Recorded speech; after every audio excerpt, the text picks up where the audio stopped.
আসসালামু আলাইকুম সুপ্রিয় দর্শক, আজকে আমরা এই মুহূর্তে আছি জামালপুরে। একটু পরেই হেলাল ভাই এখানকার অ্যাড্রেসটা বলবে। আজকে হেলাল ভাইয়ের বাগানে আমি চলে আসছি। এই বাগানের পিছনে অনেক ইতিহাস আছে, আপনাদের কাছে পুরো বিষয়টা শেয়ার করব হেলাল ভাই আমি সহ। কারণ হলো আপনাদের অনেক কিছু জানা বোঝার প্রয়োজন রয়েছে, সেই স্বার্থে আমরা এটা আপনাদেরকে শেয়ার করব। আর এই বাগানের পিছনে অনেকগুলো ইতিহাস রয়েছে, সেই ইতিহাসগুলো আপনারা শেয়ার করবো আমরা এই ভিডিওর মাধ্যমে। ভিডিওটা অনেকটা বড় হবে, আপনারা পুরো ভিডিওটা শেষ পর্যন্ত দেখবেন, তাহলে বাংলাদেশে বাণিজ্যিক সৌদি খেজুর চাষের অনেক কিছু আপনার ধারণা পেয়ে যাবেন। তো দর্শক, আগে হেলাল ভাই একটু পরিচয় দেবো, তারপরে বাকিটা আমরা শুরু করি। আমার নাম মোহাম্মদ রফিকুল ইসলাম হেলাল। আমার বাড়ি জামালপুর সদর রশিদপুর ইউনিয়ন, রশিদপুর ইউনিয়ন তুলসীপুর। আমার গ্রামের নাম হলো গাদাখালিপাড়। যাই হোক, আপনার অ্যাড্রেসটা বুঝলেন। আর পাশে নজরুল ভাই আছে, ওনার তো অনেকে ভিডিও দেখেন, ওনার একটা ইউটিউব চ্যানেলও আছে ওনার নামেই। যখন একটু ফাঁক টাক পায়, মানে কন্টিনিউ না, মাঝে মাঝে ভিডিও দেওয়ার চেষ্টা করে এবং বাগানটাও দেখাশোনা করে। তো দর্শক, আমি এখানে এই বাগানের সৃষ্টির একটা ইতিহাস বলি আপনাদেরকে।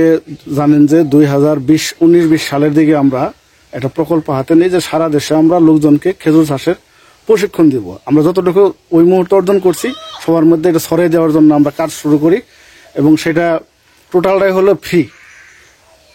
খুব ভালোভাবে শুরু করছিলাম, ভালো একটা রেজাল্টও শুরু হইতেছিল। কিন্তু আমাদের দুর্ভাগ্য যে এরপর পরে আমাদের করোনার প্রভাব শুরু হয়। করোনার মধ্যে প্রোগ্রামটা ছিল না, কিন্তু এরপরে কিন্তু আমাদের দেশ করোনার জন্য সবকিছু কিন্তু লন্ডভন্ড হয়ে যায়, যার জন্য আমাদের ওই প্রকল্পগুলো শেষ হয়ে যায়। এবং আর অনেক বাণিজ্যিক প্রকল্প হয়তো বাংলাদেশে, মানে খেজুরের, সেগুলো কিন্তু আর এগোয় না, সবকিছু স্থবির হয়ে যায়। যাই হোক, আপনাদেরকে আমি আমার এই ভিডিওর মাঝখানে আমাদের ওই ট্রেনিং প্রোগ্রামের কিছু অংশ আমরা দিব, যেটা ছিল 2020 সালের জানুয়ারি মাসের 3 তারিখ হেলাল ভাই অংশগ্রহণ করছিল।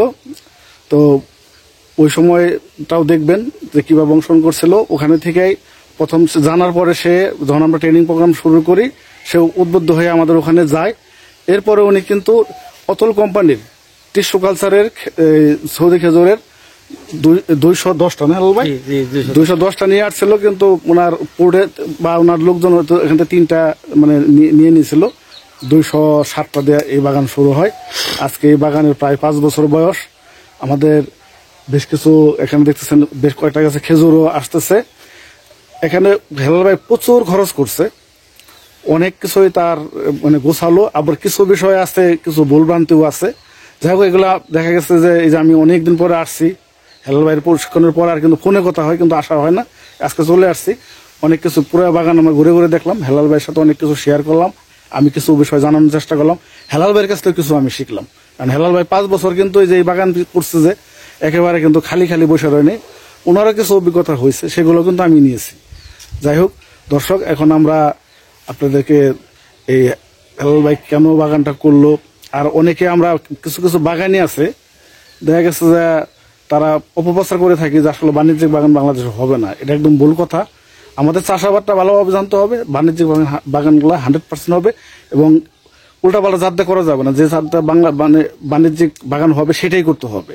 আপনার যে আজোয়া, মরিয়ম, আম্বার, মেহেরজুল, এইগুলোতে যে আপনার বাণিজ্যিক বাগান করবেন, এটা কিন্তু করতে পারবেন না। এটা আমি বারবার বলে আসতেছি।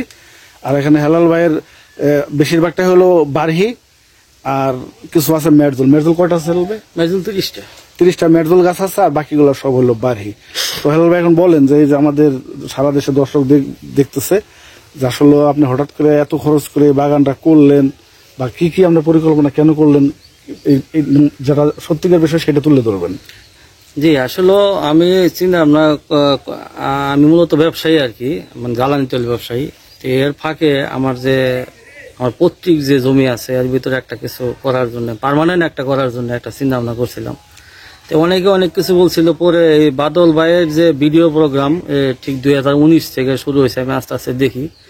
2020 জানুয়ারি মাসে 3 তারিখে একটা প্রোগ্রাম ছিল ওনার, আমি ওখানে যাই সেটা ওনার সঙ্গে ট্রেনিং করি। ট্রেনিং করার পরে আমি উদ্বুদ্ধ হয়ে না, তার বাগান আমি দেখার পরে চিন্তা করি না, এরকম একটা পার্মানেন্ট একটা আনকমন একটা জিনিস আমার খুব মানে পছন্দ হলো আর কি। যদিও ইনভেস্ট বেশি, তারপরে আমার এটা পছন্দ হলো, তখন আস্তে আস্তে আস্তে বাদল ভাই সম্পূর্ণ ভিডিও দেখে, মূলত তার কথাতেই আসলে মূলত সে বলে না কিন্তু আমাকে, কিন্তু তার ভিডিও দেখেই কিন্তু আমি কিন্তু উদ্ভূত হয়েছি, না এটা করা যায়। তার ভিডিও যদি না অনলাইনে আসতো আমি আসলে এতটুকু সাহস পেতাম না। অনেকেরই টাকা আছে, অনেকের সাহস নেই, অনেকের সাহস আছে টাকা নাই, অনেকের ল্যান্ড আছে কিন্তু টাকা নাই। কিন্তু আমি সব সংমিশ্রণে চিন্তা করলাম যে আমার জন্য এটি আসলে একটা প্রযোজ্য, যাতে এটা লং টাইম 30-40 বছরের একটা প্রজেক্ট। আমার খুব এটা পছন্দ হয়েছিল। তো অনেকে চাকরি করে রিটায়ারমেন্টে যায়, কিন্তু আমরা তো আসলে ব্যবসা করি, আমরা তো রিটায়ারমেন্ট যাইতে পারি না। রিটায়ারমেন্ট আমার যখনকার আমি ব্যবসা করতে না পারবো, তখন এইটাই আমার একটা সম্বল। এই চিন্তার দ্বারা আসলে আমি আগাইছি। তারপরে অতুল থেকে, ইন্ডিয়া থেকে, রাজস্থান থেকে পরে দেখলাম যে না, আসলে যে বীজের গাছ থেকে যেই হয় এগুলা সম্পূর্ণ পুরুষ হয়, সবাই জানেন আপনারা। পরে চিন্তা ভাবনা করলাম যে আমি যেহেতু একটা পার্মানেন্ট বাগান করবো, সেহেতু একটা টিস্যু কালচার করলেই এনাফ। তো তখন চিন্তা করলাম যে না, আমি তো ইন্ডিয়া থেকে যাই, পরে আমি নিজে যাই টিস্যু কালচারের যে 210টা গাছ নিয়ে আসি। মোটামুটি এখন আমার কাছে 200 গাছ আছে, এবং এই টিস্যু কালচার গাছ থেকে আমার শাখা রয়েছে। এখান থেকে বাগান আমি সম্প্রসারণ করতেছি আমি। তো মোটামুটি 500 গাছ হবে। তা আমি মোটামুটি ভাবে, বাদল ভাই জানে, বাদল ভাই তো সারা বাংলাদেশে আসলে ওনার বিচরণ। তো ওনার সঙ্গে আলাপ করে দেখছি টিস্যু কালচার আসলে এত বড় বাগান আছে কিনা, এর বাদল ভাই বলবে। তো আমি চাই যে সর্বোচ্চ বেস্ট একটা মানে বাগান করার জন্য, যাতে মানুষ বা আমি স্যাটিসফাইড বর্তমানে যে কন্ডিশন বাগানে, সেই হিসাবে মোটামুটি আমি স্যাটিসফাইড। আচ্ছা হেলাল ভাই, একটা বিষয় হলো, অনেকে যেমন একটু অপপ্রচার করতেছে যে বাংলাদেশে বাণিজ্যিক বাগান মানে করা যাবে না, করা ঠিক হবে না। এটা কি আসলে সত্য না ভুল? না না না, এটা আসলে ভুল। সবচেয়ে বড় কথা কি, আমরা না জানায় অনেক কিছু কথা বলি। কথা এই জন্যই বলি কারণ আমরা রিসার্চ করি না। আমি যে কথাটা বললাম, কেন বললাম, আসলে আমরা সমস্যা যে কোন জায়গায়, এই জিনিসটা আমরা করতে পারি না। আমরা খেজুর গাছের অনেক কিছু সমস্যা আছে, যেগুলো যদি মিট আপ আমরা করি, তাহলে আমার মনে হয় যে এইটা কোনো সমস্যা না। আমি প্রাথমিক অবস্থায় অনেক সমস্যায় পড়ছি, তারপর আস্তে আস্তে সব ওভারকাম আমি কিন্তু করছি। কিন্তু তবে আমাদের দেশে বাড়ি খেজুর গাছটা এবং খনিজে কাঁচা খেজুরটা এই দিকে প্রায়োরিটি দিতে হবে। কারণ আমাদের দেশে বন্যা এবং বৃষ্টি হয়, অনেক কিছু হয়। কিন্তু আমি দেখছি 2020-এ যখন গাছ আনছি, তখন আমার গাছের হাইট হলো মাত্র 2 ফিট বা 1 ফিট, 1.5 ফিট। এই 1.5 ফিট গাছ 10 দিন আমার পানি নিচে ছিল, কিন্তু গাছ আমার কিছু না। আমি মনে করছি বাগান আমার শেষ। ইনশাল্লাহ 10 দিনে এত ছোট গাছ কিছু হয় নাই। তাহলে এখানে তো পরিবেশগত বা বাংলাদেশের আবহাওয়াজনিত এখানে কোনো সমস্যা আমি দেখতেছি না আমি। আর এখন বাজারজাত একমাত্র, কারণ আগস্টে যারা আমরা হারভেস্ট করি যখন খেজুর, তখন কিন্তু বৃষ্টি থাকে, যার ফলে আমরা এমন কিছু করবো না যাতে যখন খেজুরটা যদি মানে যে সমস্ত খেজুর পাকা অবস্থা শুকাইতে হয়, ওইগুলো না করে কাঁচা খেজুর যেমন বাড়ি, খনিজি, এইগুলা খেজুরটা বাণিজ্যিক ভিত্তিতে করলে আমি মনে করি যে লাভবানই হবে, লস এখন এই নাই। তবে বাড়ি এবং অন্যান্য জাত যেগুলো পাকা যেগুলো হয়, এগুলা সাধারণত লিমিটেড পর্যায়ে রাখাই ভালো, এই আর কি। আচ্ছা হেলাল ভাই, আপনি ধরেন 260টা নিয়ে আসছিলেন, এখন এই যে রোপণ করার পরে এখন আপনি নতুন করে আরো 300 বাড়াইতেছেন। জি জি। এই 300টা আপনার চারা কিন্তু হয়নি। না না না, চারা কিন্তু এখন সাকার থেকে বরংস আপনার প্রচুর পরিমাণ সাকার আপনাকে আরো বিক্রি করতে হবে এখন। জি জি জি। কারণ এটা তো আর রাইখে কোনো লাভ নেই। না না না। এখন যে 300 বাড়ালেন, ওই 300 থেকেও তো আপনি আরো 3000 সাকার পাইবেন পরবর্তীতে। হ্যাঁ হ্যাঁ, ইজিলি। হ্যাঁ হ্যাঁ। এখন বাণিজ্যিক ভাবে বাগান বাংলাদেশে এখন শুরু হয়েছে, যেমন হেলাল ভাই 200 দিয়ে করছে। ঠিক এইরকম কক্সবাজারে এক ভাই আছে এমনি ইঞ্জিনিয়ার, ওনারও কিন্তু 200 গাছ দিয়ে বাগান এরকম গড়ে উঠতেছে। আমরাও প্রচুর পরিমাণে এই বাণিজ্যিক বাগানের কাজ কিন্তু আমরা হাতে নিছি। তো এখন অনেকের প্রশ্ন থাকে আসলে যে কিছু আছে আমাদের বাগানিরাই না বুঝে কিছু কথাবার্তা বলি, অনেকে বুঝে বলি, কারণ তার ভিতরে একটা সচেতনমূলক সূক্ষ্ম পলিসি আছে, যার কারণে আপনি শখ করে কেউ যদি বাড়িতে একটা আজোয়া, একটা মরিয়ম, একটা আম্বার খেজুর খাওয়ার জন্য লাগান, সেইটা ঠিক আছে। কিন্তু বাণিজ্যিক ভাবে আপনার ওই জাতগুলো করা যাবে না। বারহি, খনিজি আর খালাস, এই 3টা ছাড়া আপনি কারণ করা যাবে না। কেন? যে বারবার বলতেছি, আপনি খেজুর পাকবে সুন্দরভাবে, খুব রসালো থাকে, পরবর্তী তাকে সংরক্ষণ বা শুকানোর কোনো পরিবেশ আমাদের এখানে নেই। ওটা আপনার একটা গাছ থাকলেও পরিবারের সবাই মিলে খেজুর খেয়ে শেষ করতে পারবেন না। কারণ একটা খুব চেষ্টা করলে একটা লোক 5-7টা খেজুরের বেশি খাইতে পারে না। তাহলে আপনার এই যে ডেলি যে খেজুরগুলা পাকবে আপনি কি করবেন? একজনে খুব চেষ্টা করছে, আমরাও চেষ্টা করছি। আমি জার্মানি থেকে সোলার ডায়ার এনে 10 লক্ষ করে খরচ করেও কিন্তু আমি বসে আছি, কারণ ওই কোয়ালিটি হয় না। শুকাই খেজুর কিন্তু মানুষ যে নিবে সেই কোয়ালিটি হয় না। অনেকে এটা কিছু অপপ্রচার করছে, কিন্তু অপপ্রচার করলে ভাই এই যে রমজান যে গেল, এই রমজানে কি তারা এই খেজুরটা দেখানো উচিত ছিল না? ভাই জি জি জি ধরেন আমি মানে সংরক্ষণ করতে পারছি, প্রস্তুত রাখছি, তাহলে যে রমজান গেল আমি রমজান একটা ভিডিও দিতাম, দেখেন এই যে আমি খেজুর রাখছিলাম, না বিক্রি করুক, যে এই যে আমি সেই খেজুরটা খাইতেছি, সেটা কিন্তু কেউ দেখতে পারেনি। কাজেতে এগুলো আসলে সূক্ষ্ম একটা পলিসি। আমরা আসলে এগুলোর মধ্যে থাকতে চাই না, আমরা একদম সাদা সিধে ভাবে মানুষকে বোঝাইতে চাই, কি করতে চাই। তো হেলাল ভাই এখন কি যে ইনভেস্ট করছেন, আপনি তো ওভার ইনভেস্ট করছেন, মানে দেখা গেছে গাছের একটা ইনভেস্ট, 5 বছর পরিচর্যা একটা ইনভেস্ট, আবার এগুলোর ব্যাপারে আপনি কিছু মানে অপ্রয়োজনীয় কিছু কাজও কিন্তু করছেন, কিন্তু ওইটা উপকার করবে, সব মিলে কিন্তু বেশ খরচ আপনি করছেন। মাশাআল্লাহ।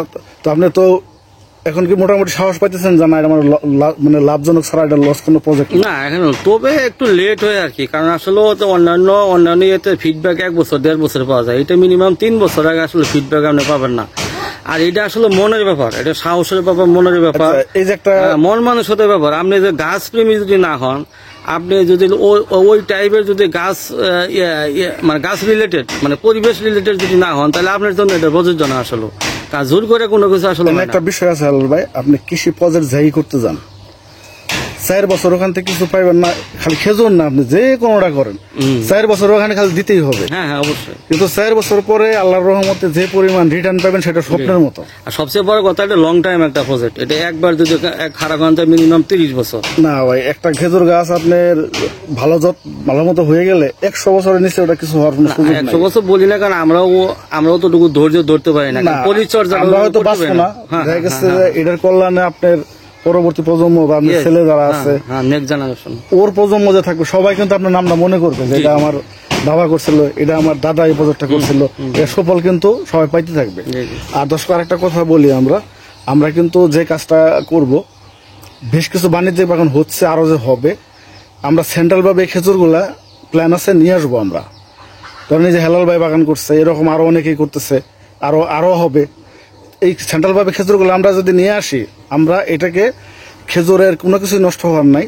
আমরা এই খেজুর থেকে যে জোসটা করব, 1 কেজি খেজুর দাম থাকে সাপোজ 500 টাকা, আমি কমই বললাম, কিন্তু ওই 1 কেজি খেজুর থেকে যে জোস হবে সেটার ভ্যালু কিন্তু আরো অনেক বেশি। আর দ্বিতীয় যে বিষয়টা আসতেছে, এই খেজুরের বীজটাও কিন্তু ফালানো না। আমরা আজকে দেখেন বর্তমানে ঘরে ঘরে ডায়াবেটিস, ঠিক আছে না? এমন কোনো বাড়ি পাওয়া যায় না যে ডায়াবেটিস নাই। এখন আমরা কিন্তু খুঁজি না যে ডায়াবেটিস কি লেগে হয়, ডাক্তাররাও বলেন না কেন, তাদের যে ব্যবসা, তাদের যে বিজনেস, এটা কিন্তু চলে যাবে, কমে যাবে। আসলে কিন্তু কারণ একটাই, আমরা এই যে প্রত্যেকে কিন্তু দোকানে গেলে 1 কাপ চা খেয়ে বসি, চাটা কতটুকু হেলদি আমাদের জন্য এটা কিন্তু আমরা আসলে করি না, জানি না। যে জিনিস ঘুম নষ্ট করে ওই জিনিস স্বাস্থ্যের জন্য উপকার বলে আমি মনে করি না। কি হেলাল ভাই কথা বললাম আমি? আর এর সাথে যে আমরা চিনি ব্যবহার করি, চিনিটা কিন্তু ডাইরেক্ট বিষ, ঠিক আছে, ডাইরেক্ট বিষ। আমরা কেউ আছে সারাদিন এরকম 15-20 কাপ খেয়ে ফেলি, ঠিক আছে। কিছু কিছু মানুষ ব্যতিক্রম, কারণ তাদের আল্লাহ তাআলা তাদের বডিতে এক্সট্রা কিছু দিয়ে রাখে হয়তো, যার জন্য তারা ব্যতিক্রম, কিন্তু ম্যাক্সিমামে কিন্তু এই সমস্যা কিন্তু হয়। আজকে যদি আমরা এই চায়ের পরিবর্তে এই যে খেজুরের বীজটাতে কিন্তু আমরা ইজিলি কিন্তু চা কপির পরিবর্তে ব্যবহার করতে পারবো, তখন কিন্তু আমাদের দেশে হার্টের রোগী কমে যাবে। পুরা গ্রামে ইনভেস্টিগেশন করেন, 5 বাড়িতে 1 বাড়িতে কিন্তু হার্টের রোগী আছে। আর যদি যে একবার হার্টের রোগী হয়, তার মাসে 3 থেকে 5 হাজার টাকা ওষুধ লাগে। আর আমার মনে যতটুকু জানি যে খেজুরের বীজের যে মানে পাউডারটা, এটাতে কিন্তু নিয়মিত চায়ের মতো করে যদি খায়, তাহলে তার যে উপকার হবে, তার ওষুধ লাগবে না। আমরা এই 2টা বিষয় নিয়ে আমরা সামনে আসবো, কারণ অনেকে হয়তো খেজুর বড় বড় বাগান করবেন, যে খেজুর কোথায় বিক্রি হবে এই চিন্তা করতে হবে না, কারণ এটা আমরা অলরেডি প্ল্যান প্রোগ্রাম করে এগোচ্ছি। আমরা যে 10 জন বাগানি নিয়ে যৌথভাবে মিলে যদি আমরা একটা প্রকল্প করি, দেশের মানুষ উপকার হবে, আমাদের একটা প্রজেক্টও দাঁড়িয়ে যাবে। তো দর্শক, আমরা এখন সর্বশেষ হেলাল ভাই যে ট্রেনিং এর মাধ্যমে যে উদ্বুদ্ধ হয়েছে, সেই ট্রেনিং এর প্রোগ্রামটা আমি যুক্ত করব, আর বাগানটা আমি আপনাদেরকে একটু ঘুরে ঘুরে দেখাবো। দেখি অনেকগুলো অপশনের বাগান, এই যে আপনারা দেখতেছেন, এটা কিন্তু একটা অপশনে না। হেলাল ভাই টোটাল কয়টা বাগান আমাদের? এখানে? এটা 2 3 4 5টা। এর তো বড় বড় 5টা প্লট আছে। আমি এখানে একটু আপনাদেরকে চারিদিকে দেখিয়ে নিচ্ছি। এরকম এই যে নজরুল ভাই খেজুর দেখাচ্ছে, এরকম বেশ কিছু গাছ। তার হেলাল ভাইয়ের কিন্তু ডেভেলপটা এই বছর গাছে এই ফল হয়েছে। এই নজরুল ভাই এই বছর কয়টা গাছে দেখা দিল? এবার 30টা গাছে আচ্ছা আচ্ছা, বাধা হয়েছে 30টা গাছ। গাছের মানে এই যে এখন যে গ্রোথটা আছে, যে স্ট্রাকচার, এটা তো মাত্র কিছুদিন ধরে হয়েছে। হ্যাঁ, তার জন্যই আপনার ফল আসার আছে বাধা দেওয়া তখন আপনার হয়েছে, আপনার গ্রোথটা একটু কম আছে বা আপনাদের যত্ন একটু কম আছে। এখন দেখছি হেলাল ভাইও ফিটনেস আছে, বর্তমান গ্রোথে হেলাল ভাইও সন্তুষ্ট, আমিও যা দেখতেছি। তো এই যত্নটা কন্টিনিউ করে যান, আশা করি আগামী বছর এখানে আল্লাহর রহমতে ভরপুর খেজুর আমরা দেখতে পারবো ইনশাল্লাহ। তো দর্শক, আমি আরো কিছু হেলাল ভাই আরো কিছু বাগানের অংশ দেখাবো, আর এরপর শেষে আমরা হেলাল ভাইয়ের আমরা যে ট্রেনিং এর উদ্বুদ্ধ মানে শুরু করেছিলাম সেটারই ফসল আজকে এটা আমাদের একটা আনন্দের বিষয় যে হেলাল ভাই নিজেও বললো যে আসলে কিভাবে সে উদ্বুদ্ধ হয়েছে। এরকম অসংখ্য লোক আছে। এখন এটা আমরা আসলে শিল্পের পর্যায়ে নিয়ে যাব। আশা করি আমাদের শুরুর মানে পর্বটা শেষ হয়ে গেছে, ধীরে ধীরে আমরা এই খেজুরটাকে বাংলাদেশে একটা শিল্পের পর্যায়ে ইনশাল্লাহ আমরা নিয়ে যাব। আর আপনাদেরকে ট্রেনিং প্রোগ্রামটা দেখবেন, সেই সাথে আমি বাগানে আরো অংশ আপনাদেরকে ঘুরে ঘুরে দেখাবো, আর কিছু কথা আপনাদেরকে বলবো। চলুন দর্শক,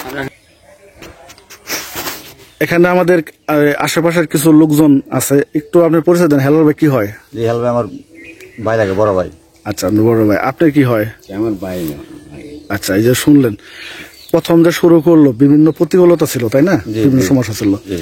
আপনারা তো মাঝে মাঝে মনে মনে বকতেন যে কি করলো না করলো, টাকা পয়সা নষ্ট হইতেছে, অনেক টেনশন করছি। একটু আমার বলেন তো যে এলাকাবাসীর কি মন্তব্য ছিল? মানে অনেকে বলছে যে মানে হেলাল সাহেব যা করতেছে সব টাকা নষ্ট হবে, মানে কি করতেছে তার ব্রেন ডিভিড হয়ে গেছে, মানে এই সমস্ত মন্তব্য মানে প্রতিনিয়তই মানে লোকজন করতো। সুন্দর সুন্দর জমি গেলে সে নষ্ট করতেছে, মানে চাষবাস করা বাদ দিয়ে, মানে মানে এগুলা সবসময় বলতো লোকজন। ইনশাল্লাহ তারপরেও মানে আচ্ছা, এখন যখন ফলন শুরু হলো গাছের এই অবস্থাটা, এখন তো মানুষের কিছু পরিবর্তন হয়েছে না? জি জি, অবশ্যই অবশ্যই। আচ্ছা, এইটা আসলে সারা দেশের চিত্র, এটা খালি শুধু হেলাল ভাইয়ের না, এটা সারা দেশের চিত্র। আমরাও কিন্তু ভুক্তভোগী আরো বেশি হয়েছি। হেলাল ভাই তো সরাসরি শুনে নাই কিছু, হয়তো এই যে আপনাদের মাধ্যমে জানতে পারছে, কিন্তু কারণ হেলাল ভাই ততটা সময় দেয় না এখানে, কিন্তু আমরা কিন্তু মানে সরাসরি অনেক ধরনের কথাবার্তা শুনছি। এখন যে বাগান দেখতেছেন, আপনাদের কি মনে হয়? না, এখন তো আমরা সবাই খুশি ইনশাল্লাহ।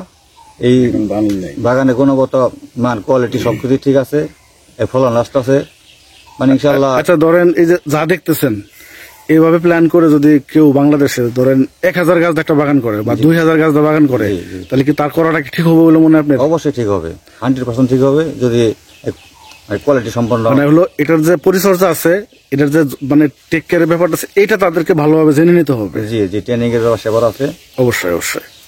তো দর্শক, আপনারা শুনলেন, এই যে ওনার কাছেও শুনলেন, আসলে এরকমই হয় সারা দেশে। চলুন আমরা বাগানে আরো অংশগুলো দেখবো, আর আপনারা ভিডিও শেষে কমেন্ট করবেন যে আসলে কি আমরা যে ট্রেনিং প্রোগ্রামটা শুরু করছিলাম, এটাকে আমাদের নতুন করে আবার কি শুরু করা দরকার কিনা, এটা আপনারা ভিডিও শেষে কমেন্ট করে দিবেন, তাহলে আমি আবার পরিকল্পনা বা চিন্তা ভাবনা করবো। সুপ্রিয় দর্শক, এটা হলো হেলাল ভাইয়ের মেরজুল যে জাত আছে, মেরজুল জাতের 30টা গাছ উনি সংগ্রহ করেছিলেন, কিন্তু এখানে একটু শুরুর দিকে কিছু সমস্যা হয়েছে, যার কারণে কিছু গাছ ডিস্টার্ব হয়েছিল, দেখতেছেন। আর বিশেষ করে মেরজুল গাছে প্রচুর পরিমাণ সাকার হয়, এক একটা গাছে 30টা 40টা করে সাকার হয়ে যায়। এটা আরো বেরোবো আপনি পাগল হয়ে যাবেন সাকার দেখে। এদিকে তো আরো আপনার 2টা 3টা 4টা করে এবং কাটছেও এদিকে। আমি আজকে সৌদি খেজুর চাষাবাদের ট্রেনিং প্রোগ্রামে যারা আপনারা উপস্থিত আছেন, আমরা এক পাশে থেকে প্রত্যেকের একটু পরিচয়টা জানবো। এই পাশ থেকে শুরু করেন। আমি মোহাম্মদ ইসমাইল, আমার বাড়ি শরীয়তপুর, আমি ঢাকা থাকি, ঢাকা থেকে আসছি। আমি মোহাম্মদ হেলালুদ্দিন, আমি জামালপুর থেকে আসছি। আমি মোহাম্মদ হাসমত আলী, আমার দেশের বাড়ি পাবনা, আমি ঢাকা থেকে আসছি। আমার নাম সিরাজুল হক, আমার বাড়ি পঞ্চগড়ে, আমি ঢাকা থেকে আসছি। আমি শেফালি আক্তার, আমার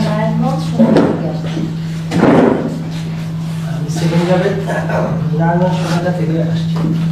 আমি ওবায়দুল ইসলাম, মানববাড়ি, ঢাকা থেকে আসছি।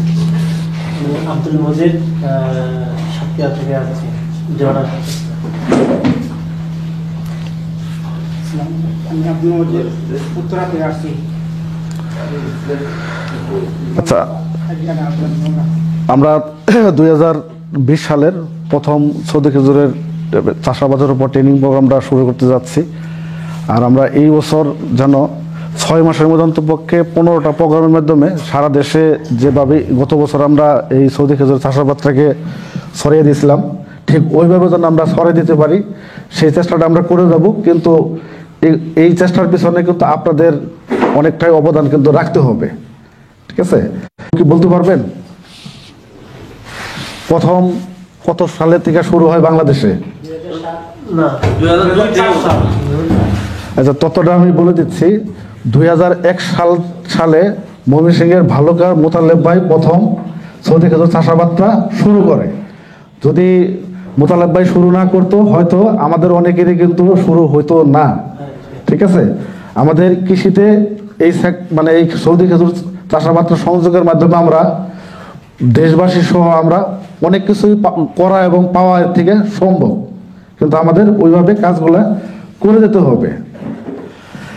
কিন্তু উনি শুরু করার পরেও দেখা গেছে এই বিগত 20 বছরে এই সৌদি খেজুর চাষাবাদটা কিন্তু ওইভাবে কিন্তু সব জায়গায় আমাদের মাঝে ছড়িয়ে পড়ে নাই। কিন্তু আমি প্রথম 2014 সালে এই সৌদি খেজুর নিয়ে পরিকল্পনা করি। 2015-তে আমার বাগানের শুরু। এই 4 বছর শেষ করে 5ম বছরে কিন্তু আমরা পদার্পণ করছি। ইতিমধ্যে বাংলাদেশে আমরা বেশ কিছু বড় বড় বাগান এবং পাশাপাশি বসত বাড়িতে 2টা-4টা করে গাছ লাগানো, এই বিষয়গুলো কিন্তু আমরা সূচনা করতে সক্ষম হয়েছি। আরেকটা সুখবর দিয়ে রাখি, 2019 সালের যে খেজুরের যে সিজনটা চলে গেল, 517 জায়গায় আমার যে রেকর্ড আছে সেই রেকর্ড মতে 517 জায়গায় আমাদের দেওয়া গাছেই খেজুর ধরছে, ঠিক আছে? এখন এই সব বিষয় থেকে আমরা আরো বেশি উদ্বুদ্ধ হয়েছি যে আরো কিভাবে এটা নিয়ে কাজ করা যায় এবং আরো কিভাবে সবার মাঝে ছড়িয়ে দেওয়া যায়, সেই চেষ্টাটা আমরা করে যাচ্ছি। আরেকটা জিনিস আপনাদের বলে রাখি, শুধু আমরা ছেলেরা না, আমরা থাইল্যান্ডে দেখছি যে পরিমাণ ছেলেরা এই সৌদি খেজুরের বাগান নিয়ে কাজ করতেছে, পাশাপাশি কিন্তু এই মেয়েরাও কিন্তু অনেক দূর এগিয়ে, কিন্তু বিশেষ করে থাইল্যান্ডে। হ্যাঁ, আমাদের দেশেও কিন্তু ওই পদভাবটা কিন্তু আমরা অনেকটা ক্ষেত্রে দেখতেছি, মানে নারী উদ্যোক্তা কিন্তু প্রচুর তৈরি হচ্ছে। আমার জানা মতে কিন্তু অনেক মেয়েরাই কিন্তু সৌদি খেজুর চাষাবাদ শুরু করার জন্য আগ্রহী এবং কাজ শুরু করছে। আর আমাদের মাঝে এইরকমই একজন বোন আজকে উপস্থিত আছে, তার জন্য আমরা একটু সবাই হাততালি দেব। এখন যে বিষয়টা হলো, খেজুর চাষ আমরা 3 ভাবে করতে পারি। আমি পুরা অংশটা যখন শেষ করব, তারপরে আপনাদের প্রশ্ন করার জন্য একটা সুযোগ দিব। আপনাদের যত ধরনের প্রশ্ন থাকবে, আপনাদের যদি কারো কোনো কাগজ লাগে আমার এখান থেকে নিয়ে নিতে পারেন, তাহলে কিন্তু আপনাদের মোটামুটি প্রশ্নগুলো রেডি রাখতে পারবেন এবং কোনো কিছু জরুরি তথ্য থাকলে শুধু সেটা লিখে রাখতে পারবেন। একটু কষ্ট করেন ভাই, আপনাদের সবাইকে পেজ লাগবে, তাদেরকে একটু দিয়ে হেল্প করবেন।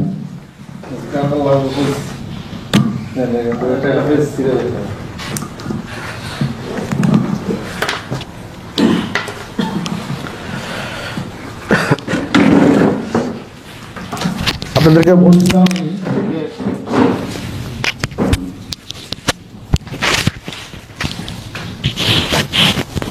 যে খেজুর চাষটা আমরা 3 ভাবে করতে পারি।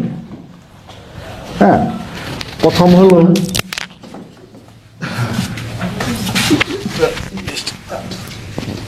একটু এদিকে নিন।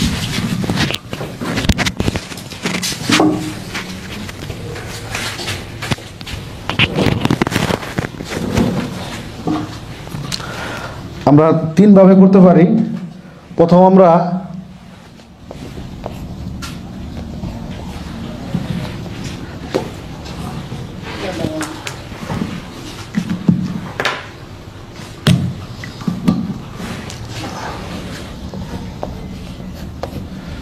কলমটা আমরা ডিস্টার্ব করতেছে, আমি মুখে বলে যাই। 1 নম্বর হলো আমরা বীজ থেকে করতে পারি। সবাই মনে রাখবেন বীজ থেকে করা যায়। 2 নম্বর হলো টিস্যু কালচার, আর 3 নম্বর যেটা আসে সেটা হলো যে অফশুট বা কলমের চারা।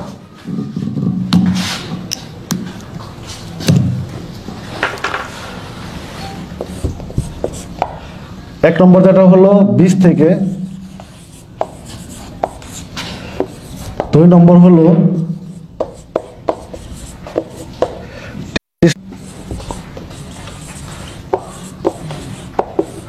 কলম ছাড়া বা অফশুট, অথবা এটাকে সাকারও বলা হয়। ঠিক আছে, এখন আমরা এই একটা একটা করে আমরা আলোচনায় যাব। সেটা হলো বীজ। যদি কেউ বাণিজ্যিক বাগান করেন বা কেউ যদি প্ল্যান থাকে যে না আমরা একটা বাণিজ্যিক বাগান করব, কারণ একটা দুইটা গাছের ক্ষেত্রে একটা ভিন্ন সাবজেক্ট। যদি একাধিক বেশি পরিমাণে গাছ হয়, আপনাকে কিন্তু কোনোভাবেই বীজের গাছ দিয়ে যাওয়া যাবে না। সেটা কেন আমি স্পষ্ট করে বলে দেই, সবাই খুব গভীরভাবে লক্ষ্য করবেন যে বাংলাদেশে প্রথম বাগান মোতালেব ভাইয়ের বাগান। ওনার বাগানটা কিন্তু পুরাটাই বীজ থেকে সৃষ্টি, এটা আমরা সবাই জানি। ঠিক আছে, আজকে 20 বছর, বিগত অনেকগুলো বছর আপনারা লক্ষ্য করেন যে ওনার সর্বোচ্চ একটা গাছে 100 কেজির উপরে ফলন এখন পর্যন্ত আমরা পাইনি। সেক্ষেত্রে 1 থেকে 2টা গাছে ম্যাক্সিমামে 30-40 কেজি, ম্যাক্সিমাম গাছে দেখবেন যে 30-40 কেজি ওনার প্রত্যেকটা বছর অ্যানালাইসিস করেন, এটা পাবেন। কিন্তু আমার বাণিজ্যিকভাবে করতে গেলে আমাদের লাগবে 250 থেকে 300 কেজি, সেটা কিন্তু আপনি বীজ থেকে পাবেন না। তাই হলো বীজের 1 নম্বর সমস্যা। 2 নম্বর সমস্যা, আপনারা জানেন যে বীজ থেকে করতে গেলে ছেলে মেয়ের একটা বিশাল ফ্যাক্ট। 5 বছর একটা গাছ পরিচর্যা করলেন, অনেক যত্ন করলেন, 5 বছর পরে আপনার গাছটা কেটে ফেলতে হইল। এর থেকে কিন্তু দুঃখজনক কোনো বিষয় কিন্তু নাই। যদিও আমরা এই সমস্যাটা মোটামুটি সমাধান করতে সক্ষম হয়েছি। বীজটাকে আমরা বাছাই করে 3 টাইপের যে বীজ আছে আমরা কি পৃথক করতে পারি, সেটা আমরা পরবর্তী স্টেপে আসতেছি। আর দ্বিতীয় যে সমস্যা, খুব গভীরভাবে লক্ষ্য করবেন, নরসিংদীতে যে বাগানটা আছে তাজুল ভাইয়ের বাগান, ওনারা খেয়াল করবেন যে ওনার সবগুলা গাছ হলো বারহি। এই ওনার ফলনে দেখবেন যে কোনো গাছে ছোট, কোনো গাছে বড়, মানে আপনার সব গাছে একরকম কিন্তু সাইজ হয় না। আপনি বাণিজ্যিকভাবে যদি একটা বাগান করেন তাহলে কিন্তু এই খেজুরগুলোর সাইজ কিন্তু এক থাকতে হবে, কোয়ালিটি এক থাকতে হবে, তা না হলে কিন্তু আপনার বাণিজ্যিকভাবে আপনি অবশ্যই লস হবে এটা। আর 3 নম্বর হলো বীজ থেকে গাছগুলাতে আপনি তো জানেনই যে ফ্রুটিংয়ের পরিমাণটা খুবই কম। ঠিক আছে, এই জন্য বীজ থেকে বাণিজ্যিক বাগান করা যাবে না, একেবারেই না। আমরা কিন্তু একদম স্পষ্ট বলে দিই, বীজ থেকে কেউ যদি বাণিজ্যিক বাগান করার চিন্তা ভাবনা করেন, চেষ্টা করেন, পুরোটাই লস হবে। অনেকে চিন্তা করছেন যে আমি বীজ দিয়ে 200, 300, 400 গাছ করে তারপরে বাগানটা তৈরি করব, এক সময় কিন্তু সে হতাশায় ভুগবে। ঠিক আছে, এখন আমাদের দ্বিতীয় অপশন আসছে টিস্যু কালচারের। বাণিজ্যিক বাগানগুলো যদিও আপনার যদি খরচ বেশি হয়, তাহলে আপনাকে অবশ্যই টিস্যু কালচারটা করতে হবে। সারা বিশ্ব যে জায়গাতে চলতেছে আপনাকে ওই জায়গাতে চলতে হবে। আমরা আমাদের মাঝে আপনাদের টিস্যু কালচার চারাটাও আমরা দেখাবো আজকে। যেমন ওই চারা দুটো এখানে উঠিয়ে দাও।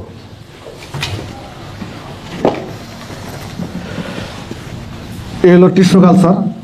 আর তৃতীয় হলো কলম চারা, অর্থাৎ আপনি একটা গাছ যখন বড় হবে, 3 বছর বয়স হবে, 3 বছর বয়স হলে ওর গোড়া দিয়ে, গাছের গোড়ার চারিদিকে দেখবেন যে ছোট ছোট অনেকগুলা বাচ্চা চারা জন্মগ্রহণ করে। এটাকে আমরা ইংরেজিতে অফশুট, বাংলায় সাকার, আর এমনিতে আমাদের দেশীয়ভাবে আমরা এটাকে বলি হলো যে আপনার কলম চারা, মানে আমাদের দেশীয় ভাষায় কলম চারা বলি। ঠিক আছে, এখন এটা তো আপনি বাণিজ্যিক বাগান করতে পারবেন না, কারণ এর যে দাম। ঠিক আছে, আগে এক সময় আমি যখন বাগান শুরু করি, আমি 3 লক্ষ টাকা দিয়েও কিন্তু দেশের থেকে কোনো চারা আমি সংগ্রহ করতে পারি নাই। ঠিক আছে, মোতালেব ওখান থেকে একবার একটা গাছ কিনতে চাচ্ছিলাম, ওনার 4 লক্ষ টাকা আমি নিয়ে গেছি, ওই গাছ আমাকে দেয় নাই, সে ওটা পরে 5 লাখ টাকা বিক্রি করছে। ঠিক আছে, যার কারণে আপনার কলমের চারা আমরা শুরু করার পরে আমরা এখন পর্যন্ত কমাইতে কমাইতে এটা 50,000 টাকায় নিয়ে আসছি। তো দোয়া করেন, আমরা আশা করি আগামী 3 থেকে 4 মাসের ভিতরে এটা মেবি 25-20 হাজার টাকার মধ্যে নিয়ে আসবো আর কি। মানে আমার চেষ্টা হলো যত কমে নিয়ে আসা যায়, যত কমের মধ্যে লোকজনের হাতে তুলে দেওয়া যায়। ঠিক আছে, হয়তো আমি এই সেক্টরে না আসলে এখন পর্যন্ত কলমের চারাগুলা সম্ভবত 1.5 লাখ টাকার নিচে আসতো না। মোতালেব ভাই এখন 1 লাখ টাকা বিক্রি করে। ঠিক আছে, এই হলো আপনার কলম চারার বিষয়টা। বীজ থেকে তো আমরা সবাই চারা আমরা করতে পারবো, একদম সহজ কিন্তু বীজ থেকে করা। হ্যাঁ, টিস্যু কালচার বিশ্বের বুকে 5-6টা টিস্যু কালচার কোম্পানি আছে। আপনার টিস্যু কালচার মূলত যে 1 নম্বর কোম্পানি এ হলো যে ডিবিডি, ডেট পাম ডেভেলপমেন্ট লিমিটেড। তাদের প্রতিষ্ঠান হলো ইউকে ল্যাবে এই চারাটা, অর্থাৎ আপনার এই টিস্যু কালচার সম্বন্ধে একদম ক্লিয়ার করে দেই। মানে অনেকের নানাবিধ প্রশ্ন কিন্তু টিস্যু কালচার সম্বন্ধে থাকে না জানার কারণে। আমরা যে গাছের গোড়া দিয়ে যে কলম চারাটা হয়, এই কলম চারাটা ওরা সংগ্রহ করে এবং ভালো মাতৃ গাছ থেকে, যে গাছের খেজুরের কোয়ালিটি ভালো সব কিছু দেখে করার পরে ওরা এটাকে ওদের ল্যাবে বিভিন্নভাবে সেকশন করে ওরা কালচার করার জন্য এটা মিডিয়াতে ফেলার পরে অসংখ্য চারা তৈরি হয়। দেখা গেছে একটা শাখার থেকে হাজার হাজার লাখ লাখ চারা তারা উৎপাদন করে। এরপরে এরা যেটা করে, এই চারাটা যে উৎপাদন হচ্ছে এখানে কোনো রোগ, কোনো ধরনের সমস্যা, অসুখ এগুলো কোনো কিছুই থাকে না। সব ওরা কিন্তু মিডিয়া থেকে বিভিন্ন কেমিক্যালের মাধ্যমে রিডাক্ট করে। ওখান থেকে করার পরে এই চারা ওখানে এক একটা ওদের ইয়ের মধ্যে ওটা ছোটো ছোটো জার ইউজ করে। জারের মধ্যে অসংখ্য চারা হয়, দেখা গেছে 200-400 এরকম করে একটা চারা হয়। ওটাকে সিজার দিয়ে কেটে আলাদা আলাদা করে ওরা আবার ঝাড়ে ফেলায়। ওটা যখন আবার ব্যাপক শিকড় আসে, ওইটাকে নিয়ে ওরা দেখবেন যে কালো টিউব আছে এক ধরনের, টিউবের মধ্যে এটা বসাবে। এই পুরো প্রক্রিয়াটা ওদের 4 বছর লাগে। মানে একটা চারা তৈরি করতে ওদের 4 বছর সময় লাগে। এরপরে এটা ওরা ওখান থেকে 27টা দেশে, বর্তমানে তারা যতটুকু আমি জানছি এখন 25টা দেশে দেয়। 25টা দেশে এই টিউব আকারে চারাটা ডিস্ট্রিবিউট করে। এখন আমরা আগে দুবাই থেকে নিয়ে আসতাম, দুবাই থেকে নিয়ে আসলে আমাদের দেখা গেছে 2000 টাকা বেশি পড়ে। 2000 টাকা বেশি পড়লে আমি তো যাদের কাছে বিক্রি করবো টাকাটা কিন্তু তাদের যাবে। একই জিনিস এখন ইন্ডিয়ার আপনার ওরা হলো অতুল কোম্পানি আর কি, অতুল গ্রুপ, ওরা নিয়ে আসে ওখান থেকে। ওরা নিয়ে আসার পরে ওরা গ্রিন হাউসে ওরা ওই টিউব থেকে বের করে, এই যে আপনারা যেটা দেখতেছেন এখন এখানে, এগুলো কিন্তু টিস্যু কালচারের চারা। এটা একটা বারহি চারা, আর এটা দেখতেছেন আজোয়া। ঠিক আছে, এটা হলো আজোয়া চারা। ওরা এরকম ওদের নিজস্ব প্যাকেটে এই চারাটাকে গ্রিন হাউসে আরো 1 বছর ধরে বড় করে, এরপরে এটা কৃষক পর্যায়ে দেয় বা আমরা যারা নিয়ে আসি ওখান থেকে। ঠিক আছে, এখন এই চারাটা লাগানোর কোম্পানির রুলসই হলো যে লাগানোর 3 বছরের মাথায় এই গাছে ফুটিং শুরু হবে। প্রথমবার কতটুকু আসবে? 10 থেকে 15 কেজি 3 বছরের মাথায়। 4 বছরের মাথায় যে 50 থেকে 60 কেজি, পঞ্চম বছরে যে 100 থেকে 150 কেজি, ষষ্ঠ বছরে যে 200 কেজির উপরে, এইভাবে বাড়তে বাড়তে 300 কেজি প্লাস আসবে। এই হলো টিস্যু কালচারের বিষয়টা। এখন অনেকের প্রশ্ন থাকে যে টিস্যু কালচার কি শতভাগ স্ত্রী গাছ হবে নাকি পুরুষ গাছ হবে? এটা কিন্তু আমাদের অনেকেরই প্রশ্ন থাকে। এখন টিস্যু কালচারের যে পুরুষ গাছ থেকে করা হয় তাহলে শতভাগ সেটা পুরুষ গাছ, স্ত্রী গাছ থেকে করা হলে স্ত্রী গাছ। আর পুরুষ গাছ দেখা গেছে আমাদের দেশে অনেকেই বীজতে আমরা যারা চারা করছি আগে, এখানে অসংখ্য গাছ আছে। তাহলে আমাদের এত টাকা খরচ করে টিস্যু কালচারের পুরুষ গাছ আনার দরকার নেই, আমরা শুধু স্ত্রী গাছটা কিন্তু নিয়ে আসি।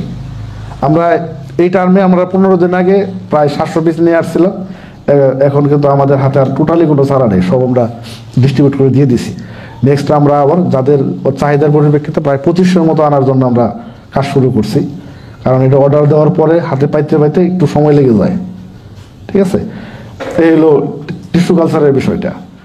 এরপরে আসেন কলম চারা। কলম চারা তো আমি বলছি গাছের গোড়া থেকে 3 বছর যখন বয়স হবে তখন যে চারাগুলা বের হতে থাকবে, এই চারাগুলা গাছের সাথে আরো 3-4 বছর থাকবে। এরপরে ওখানে কলম করে বা যেভাবে আপনি সেপারেট করে নিয়ে আসা যে গাছটা হবে সেটা কলম চারা। ওইটা লাগানোর পরে 1 থেকে 2 বছরের মাথায় আবার খেজুর আসা শুরু করবে। ঠিক আছে, এখন ইন্ডিয়াতে যে জিনিসটা পাইছি, এই টিস্যু কালচারের প্রথম কলম চারা ঠিক আছে, এইটা নাকি ওদের গুণ শতভাগ থাকে। তারপরে ওদের যে চারাটা চলে গেল, ওই চারা থেকে যে চারা হয় সেটা আবার একটু লো লেভেলে চলে আসে, মানে ওদের ভাষ্য অনুযায়ী আমরা এখন এটা প্র্যাকটিক্যাল কিন্তু করতে পারি নাই, হয়তো সামনে আমরা এটা প্র্যাকটিক্যালটা পাবো আর কি।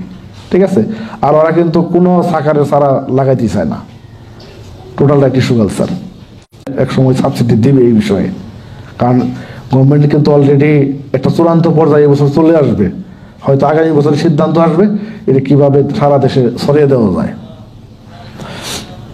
এখন আপনারা জানেন যে খেজুরের অনেকগুলো জাত আছে, সারা বিশ্বে প্রায় 5,000 জাত আছে।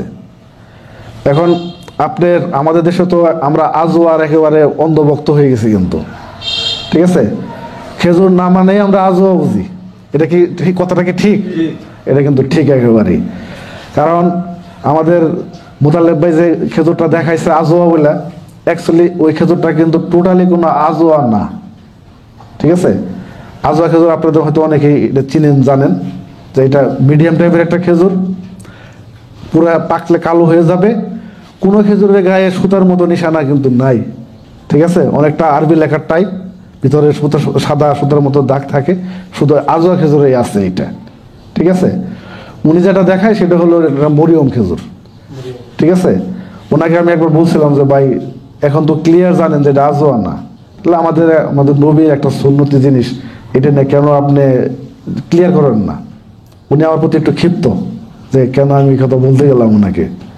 এক পর্যায়ে বললো যে আমি প্রথম শুরু করছি, বাংলাদেশের প্রথম খেজুর মোতালেব হয়েছি, আপনি তো মাত্র কয়দিন আগে শুরু করছেন। ঠিক আছে, ওনার কাছে থেকে ওনার যে জাতগুলো আছে আমি নিয়ে আসছি কিন্তু, ঠিক আছে, অনেক টাকা দিয়ে নিয়ে আসছি, অর্ধেক মারা গেছে, কথা ছিল গাছ মারা গেলে আমাকে চেঞ্জ করে দেবে, কিন্তু দেয় নাই। ঠিক আছে, যার কারণে ওনার অ্যাকচুয়ালি ওনার বাগানে কোনো আজোয়া খেজুর নাই। আজকে ধরেন আমার বাগানে 2টা আজোয়া খেজুর গাছ আছে যেটা খেজুর ধরে। ঠিক আছে, এখন ধরেন এই গাছগুলো যখন সারা দেশে ছড়িয়ে পড়তেছে, লেখাটি দেখা যাচ্ছে, এটা কি স্টিকারটা উড়ে ফেলছে বেবি? হ্যাঁ, এটা যখন এটা স্টিকার কি উঠে গেছে নাকি? আচ্ছা আচ্ছা, এটা যখন এগুলো ছড়িয়ে পড়বে, এগুলো যখন খেজুর ধরবে সব জায়গাতে, তখন কিন্তু আর ওনার কোনো প্রমাণ করার মতো কোনো ব্যবস্থা থাকবে না।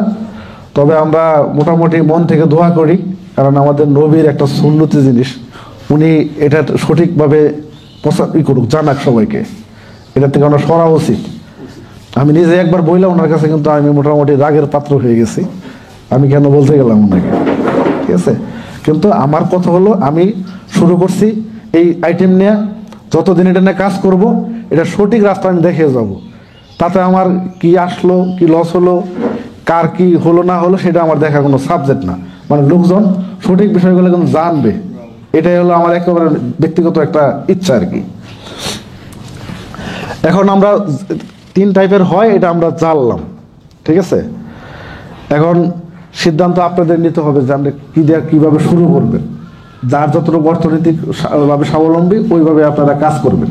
ঠিক আছে, এখন আমরা আসবো এর চাষাবাদের বিষয়টা আমরা কিভাবে করা যায় জানতে পারলাম। আমরা জানেন যে সারা দেশে আমরা এইভাবে,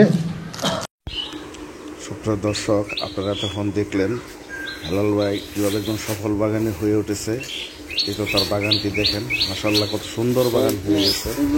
সে 2020 সালে আমরা এখানে ট্রেনিং করেছি, সেই ট্রেনিং প্রোগ্রামটা আপনাদেরকে মোটামুটি দেখাইলাম, তারপরে তার সফলতা দেখাইলাম। আসলে খেজুর চাষ বাংলাদেশে সারা দেশে ছড়িয়ে দিতে হবে, এবং এটি একটি ভালো অর্থকারী ফসল এবং দীর্ঘ সময়ের একটি ফসল। আপনাদের সবাই চেষ্টা করুন, আমিও আমার মন প্রাণ থেকে চেষ্টা করতেছি। আজকে দেখেন এই চেষ্টার ফলে হেলাল ভাই একজন সফল বাগানি, এটাই আমাদের সবচেয়ে বড় মানে পাওয়ার। আলহামদুলিল্লাহ আমাদের চেষ্টা ছিল, সেই চেষ্টার ফসল অলরেডি আমরা স্বচক্ষে দেখতে পেরেছি। এটা বলবো মহান আল্লাহ তাআলার রহমতে কত সুন্দর একটি বাগান হয়ে গেছে। আপনারা সবাই এগিয়ে আসুন, আমার পক্ষ থেকে সার্বিক সহযোগিতা থাকবে। সবাই ভালো থাকবেন, আসসালামু আলাইকুম।